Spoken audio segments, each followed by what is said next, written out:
Hi friends, എല്ലാ പേർക്കും ഷീബാസ് കിച്ചണിലേക്ക് സ്വാഗതം. ഇന്ന് ഞാൻ വന്നിട്ടുള്ളത് നല്ല ടേസ്റ്റിയും വളരെ എളുപ്പത്തിലും തയ്യാറാക്കിയെടുക്കാൻ പറ്റിയ നല്ലൊരു ചമ്മന്തിയുടെ റെസിപ്പിയുമായിട്ടാണ്. ഈ ഒരു ചമ്മന്തി മാത്രം മതിയാകും, നമുക്ക് എത്ര ദോശയും ഇഡ്ഡലിയും വേണമെങ്കിലും കഴിക്കാൻ പറ്റും. അത്ര ടേസ്റ്റാണ്. എല്ലാവരും ഒന്ന് ട്രൈ ചെയ്ത് നോക്കണം. എന്നിട്ട് വീഡിയോ ഇഷ്ടമാകുന്നെങ്കിൽ ഒന്ന് ലൈക്ക് ചെയ്ത് സപ്പോർട്ട് ചെയ്യാൻ മറക്കരുതേ. ആദ്യമായിട്ടാണ് കാണുന്നവരുണ്ടെങ്കിൽ പ്ലീസ് ഒന്ന് സബ്സ്ക്രൈബ് ചെയ്തും കൂടെ സപ്പോർട്ട് ചെയ്യണേ. എന്നാൽ നമുക്കിത് എങ്ങനെയാണ് തയ്യാറാക്കിയെടുക്കുന്നതെന്ന് നോക്കിയിട്ട് വരാം.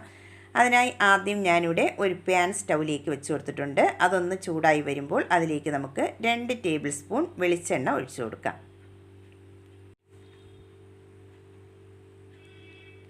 വെളിച്ചെണ്ണ നന്നായിട്ട് ഇനി ചൂടായി വന്നിട്ടുണ്ട്. ഇനി അതിലേക്ക് ചേർത്ത് കൊടുക്കേണ്ടത് ഉഴുന്ന് പരിപ്പാണ്. 2 ടേബിൾ സ്പൂണാണ് ഞാനിവിടെ ചേർത്ത് കൊടുക്കുന്നത്. എന്നിട്ട് നമുക്ക് നന്നായിട്ട് ഇനി ഇതൊന്ന് മിക്സ് ചെയ്ത് ഇതൊന്ന് ചൂടാക്കി എടുക്കണം.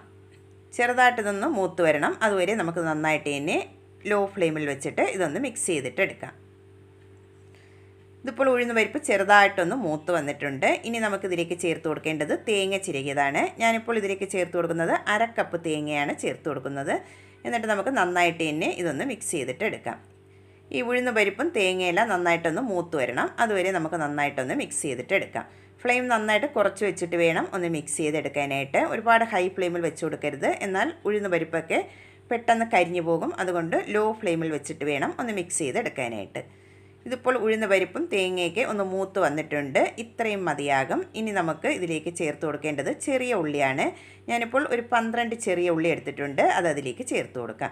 അതിൻ്റെ കൂടെ തന്നെ ഒരു 5 കഷ്ണം വെളുത്തുള്ളിയും കൂടെ എടുത്തിട്ടുണ്ട്. അതും കൂടെ ചേർത്ത് കൊടുക്കാം. ഇനി ചേർത്ത് കൊടുക്കുന്നത് പച്ചമുളകാണ്. 2 പച്ചമുളകാണ് ചേർത്ത് കൊടുക്കുന്നത്. മുഴുവനോടുകൂടി തന്നെ ചേർത്ത് കൊടുക്കുകയാണ്, കട്ട് ചെയ്തെടുക്കുന്നില്ല. മുഴുവനോടുകൂടി വേണം ചേർത്ത് കൊടുക്കാനായിട്ട്. എന്നിട്ട് നമുക്ക് നന്നായിട്ട് തന്നെ ഇതൊന്ന് മിക്സ് ചെയ്തിട്ട് എടുക്കാം. നമ്മളുടെ എരിവിനനുസരിച്ച് പച്ചമുളക് എടുക്കാവുന്നതാണ്. ഞാനിവിടെ നല്ല എരിവുള്ള പച്ചമുളകാണ് എടുത്തിട്ടുള്ളത്. അതുകൊണ്ടാണ് 2 എണ്ണം എടുത്തിട്ടുള്ളത്. നമുക്ക് നന്നായിട്ട് തന്നെ ഈ ഉള്ളിയെല്ലാം ഒന്ന് വാടി വരുന്നവരെ നന്നായിട്ട് ഇതൊന്ന് മിക്സ് ചെയ്തിട്ട് എടുക്കാം. ഫ്ലെയിം നന്നായിട്ട് കുറച്ച് വെച്ചിട്ട് വേണം ഒന്ന് മിക്സ് ചെയ്തെടുക്കാനായിട്ട്.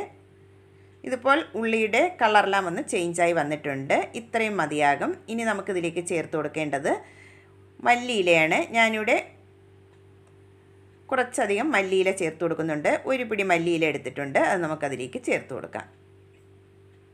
എന്നിട്ട് ആ മല്ലിയിലയും കൂടെ ഒന്ന് വാടി വരുന്നതുവരെ നമുക്കൊന്ന് മിക്സ് ചെയ്തിട്ട് എടുക്കാം. ഇതിപ്പോൾ മല്ലിയിലയെല്ലാം ഒന്ന് വാടി വന്നിട്ടുണ്ട്. ഇത്രയും മതിയാകും. ഇനി നമുക്ക് നന്നായിട്ടൊന്ന് തണുത്ത് വരണം. ഇതൊന്ന് മാറ്റി വയ്ക്കാം. ഇതിപ്പോൾ നന്നായിട്ടൊന്ന് തണുത്ത് വന്നിട്ടുണ്ട്. ഇനി നമുക്കിതൊന്ന് അരച്ചെടുക്കണം. അതിനായി ഒരു മിക്സിയുടെ ചെറിയ ജാർ എടുത്തിട്ടുണ്ട്. അതിലേക്ക് നമുക്ക് ഇത് ചേർത്ത് കൊടുക്കാം. ഇനി നമുക്ക് ഇത് ജസ്റ്റ് ഒന്ന് പൊടിച്ചെടുക്കണം. അതിനു മുമ്പേ നമുക്ക് അതിലേക്ക് ആവശ്യമായിട്ടുള്ള ഉപ്പും കൂടെ ചേർത്ത് കൊടുക്കാം. ആദ്യം ഒന്ന് പൊടിച്ചെടുത്തതിന് ശേഷം വെള്ളമൊഴിച്ച് അരച്ചെടുക്കാം. ഇപ്പോൾ ജസ്റ്റ് ഒന്ന് പൊടിച്ചെടുത്തിട്ടുണ്ട്. അതിനുശേഷം നമുക്കിനി ആവശ്യമായിട്ടുള്ള വെള്ളം ഒഴിച്ച് കൊടുക്കാം. ഞാനിപ്പോൾ ഇതിലേക്ക് 1/2 കപ്പ് വെള്ളമാണ് ഒഴിച്ചു കൊടുക്കുന്നത്. നിങ്ങൾക്ക് എത്രയാണോ ചമ്മന്തിക്ക് തിക്നെസ് വേണ്ടത് അതനുസരിച്ച് വെള്ളം ചേർത്ത് കൊടുക്കാവുന്നതാണ്. ഞാനിപ്പോൾ 1/2 കപ്പ് വെള്ളം ചേർത്ത് ഒന്ന് മിക്സ് ചെയ്തതിന് ശേഷം നമുക്ക് നന്നായിട്ട് ഇനി ഒന്ന് അരച്ചിട്ടെടുക്കാം. ഇതിപ്പോൾ നന്നായിട്ട് ഇനി അരച്ചെടുത്തിട്ടുണ്ട്. ഇനി നമുക്കിതൊരു ബൗളിലേക്ക് ഒഴിച്ചു കൊടുക്കാം. ഇനി കുറച്ച് വെള്ളവും കൂടെ ആ മിക്സിയുടെ ജാറിലേക്ക് ഒഴിച്ചതിന് ശേഷം അതും കൂടെ അതിലേക്ക് ഒഴിച്ചു കൊടുക്കാം. എന്നിട്ട് നമുക്ക് നന്നായിട്ട് ഇനി ഒന്ന് മിക്സ് ചെയ്തിട്ട് എടുക്കാം. ഇതിപ്പോൾ നന്നായിട്ട് ഇനി മിക്സ് ചെയ്തെടുത്തിട്ടുണ്ട്. ഞാനിപ്പോൾ ഈ കട്ടിയിലാണ് ഒന്ന് റെഡിയാക്കി എടുത്തിട്ടുള്ളത്. നിങ്ങൾക്ക് എത്രയാണോ ചമ്മന്തിക്ക് കട്ടി വേണ്ടത് അതനുസരിച്ച് നിങ്ങൾക്ക് വെള്ളം ഒഴിച്ചു കൊടുക്കാവുന്നതാണ്. ഇനി നമുക്കിതിലേക്കൊന്ന് താളിച്ചൊഴിക്കണം. അതിനായി ഞാനിവിടെ ഒരു പാൻ സ്റ്റൗവിലേക്ക് വെച്ച് കൊടുത്തിട്ടുണ്ട്. അത് നന്നായിട്ട് ഇനി ഒന്ന് ചൂടായി വന്നതിന് ശേഷം അതിലേക്ക് 1 ടേബിൾ സ്പൂൺ വെളിച്ചെണ്ണ ഒഴിച്ചു കൊടുക്കാം.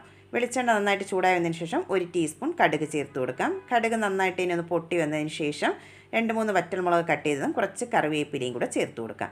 എന്നിട്ട് നമുക്കിതൊന്ന് മൂത്ത് വരുന്നതുവരെ നന്നായിട്ട് ഇനി ഒന്ന് മിക്സ് ചെയ്തിട്ട് എടുക്കാം. വറ്റൽമുളകും കറിവേപ്പിലയൊക്കെ നന്നായിട്ട് ഇനി മൂത്ത് വന്നിട്ടുണ്ട്. ഇനി നമുക്ക് ഫ്ലെയിം ഓഫ് ചെയ്തതിന് ശേഷം റെഡിയാക്കി വെച്ചിട്ടുള്ള ചമ്മന്തിയിലേക്ക് ഇത് ഒഴിച്ചു കൊടുക്കാം.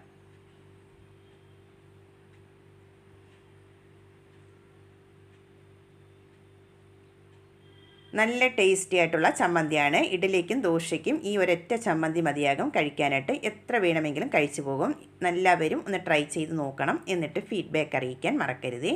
വീഡിയോ ഇഷ്ടമാകുന്നെങ്കിൽ ഒന്ന് ലൈക്ക് ചെയ്തും കൂടെ സപ്പോർട്ട് ചെയ്യണേ.